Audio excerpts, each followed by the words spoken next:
Hey everybody, welcome to another guitar tutorial with yours truly, Shawn Tompkins. Today, we're going to do one of my all-time favorites. I say that about every artist, but really Johnny Cash is my real favorite. I mean, this guy I've got tattooed on my arm, the Man in Black.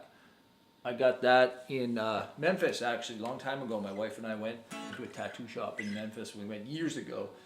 And anyway, this one is a boy named Sue. And it's a really simple song to play, so it's great for beginners. It's just you gotta learn your G, C, and D chord, and you gotta just know a bit of the strum. I mean, you can kind of fudge it. You can play it really basic, or you can sort of play that boom chicka Johnny Cash rhythm.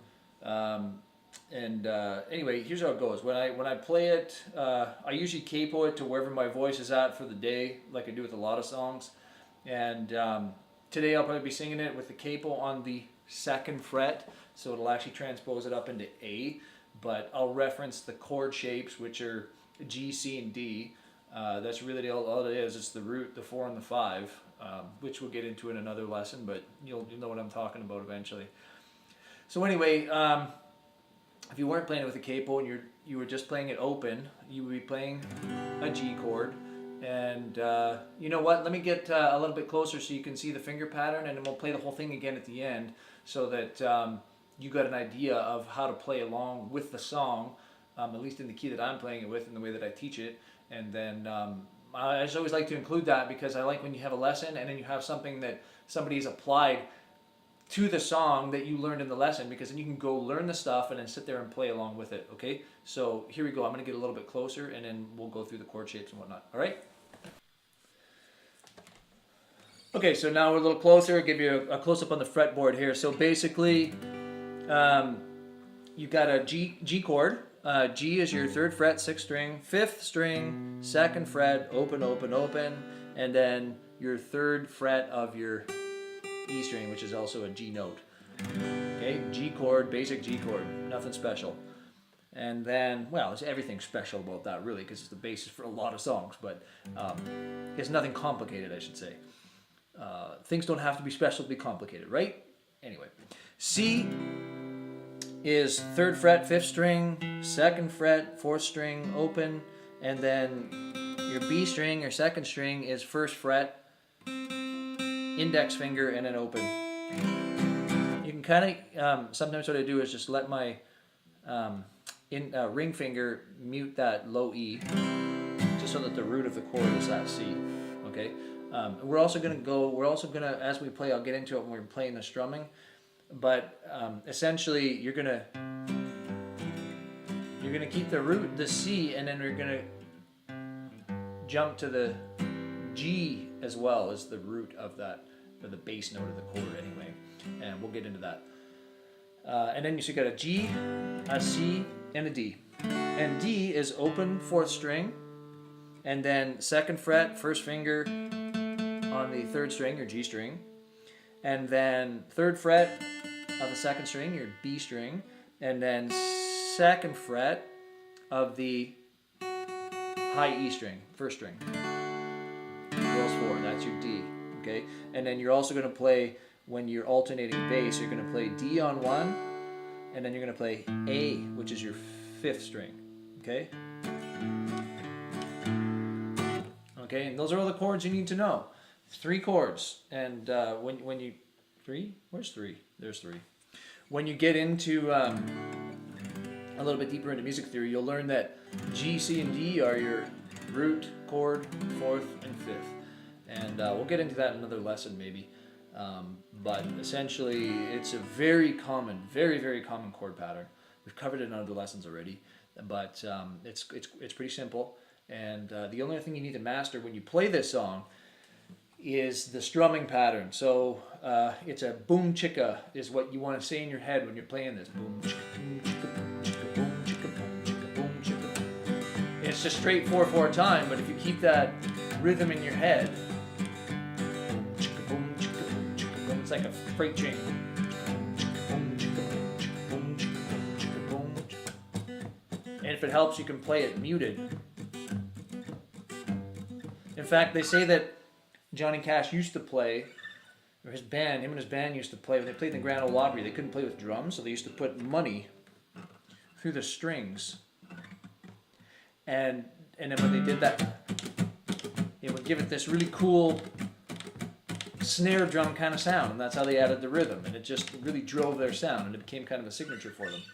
So anyway, in our case, I do a bit of a combination of kind of muting and playing the boom chicka pattern over top of those chords, and then kind of open it up. It just adds a bit of element, a bit of dynamics, especially when you're playing by yourself. You can mute back some of those dynamics and stuff when you're playing with a band, because the band can kind of handle that stuff. But if it's just you and a guitar at a party, it's kind of cool to liven it up a bit. So we'll get into that. Essentially, start with a G, and we're gonna learn that boom chicka pattern. So the boom starts on a 6th string. It's just the root of your G chord.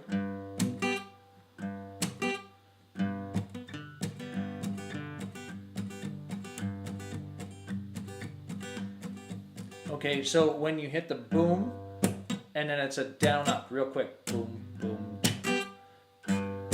So you're just flicking the root note, the bass note, and then you're hitting basically all the strings, or your top 4 strings, let's say. And then you're hitting, for the next boom, part of the boom chicka pattern, you're gonna hit the 4th string. Boom, so 6, chicka, 4, chicka, boom, chicka, boom, chicka, 6, chicka, 4, chicka, 6, chicka, 4, chicka, boom.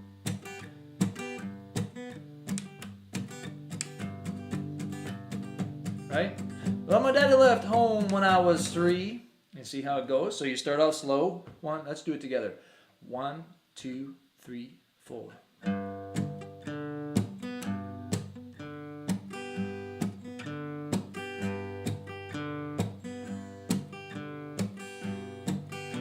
Just keep practicing that on your G chord until you can get it. Once you can get it on the G, then we're going to learn it on the C, and then we're going to learn it on the D, and then you're going to learn to change between them. And on the C, it's the same strum pattern with your strumming hand. It's just that you've got a different chord shape up here, and you do one small thing differently on this fretting hand. Okay, so we go boom. We're starting on the 5. It's the root, this the bass note this time. Boom, and then we drop this down to your G. So this goes to the 3rd fret of your 6th string. Boom.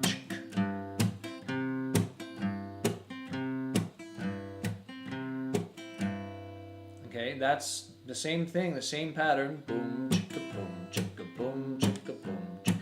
Keep saying that in your head when you're playing it. Boom, chicka, boom, chicka, boom, chicka, boom.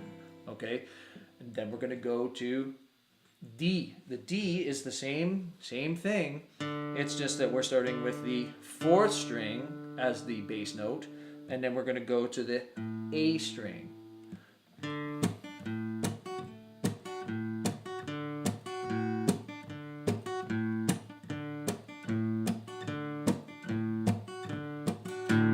And that's it. And the whole thing together is boom.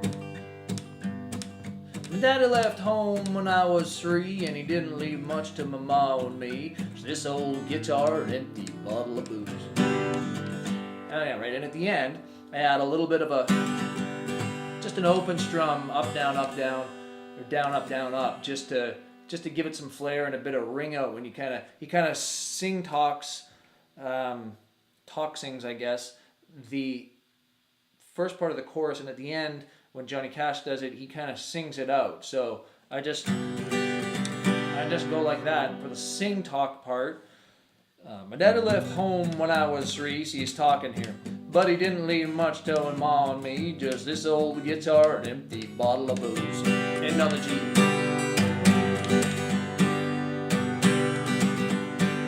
Down, down, up, down, up.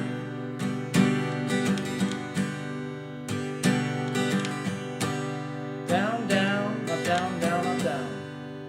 Okay, and that's just how I end it.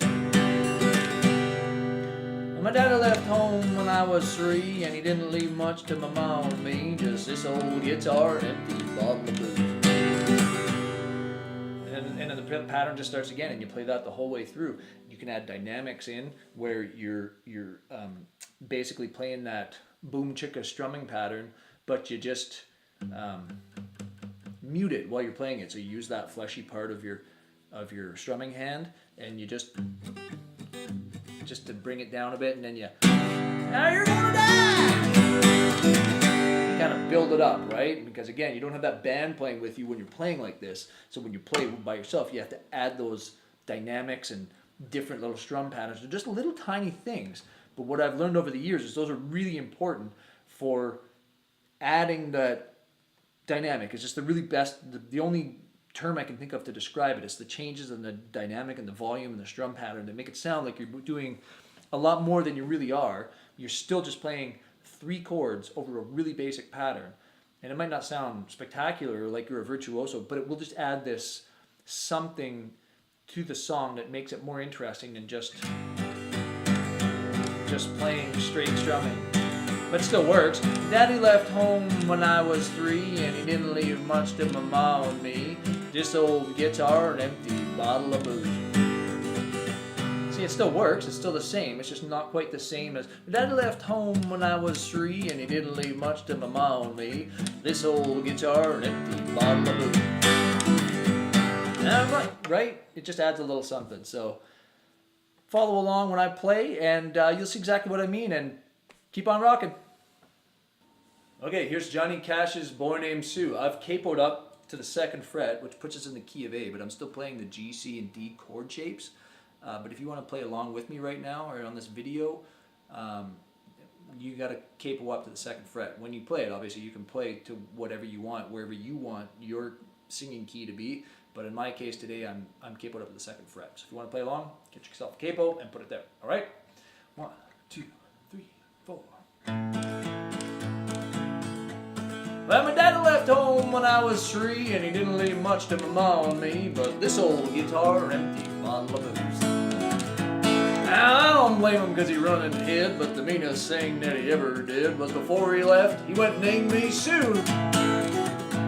Now, he must have thought that it was quite a joke and he'd get a lot of laughs from lots of folks. Seems I had to fight my whole life through. Some gal would giggle and I'd get red. Some guy laugh and I'd bust his head. I tell ya, life ain't easy for a boy named Sue.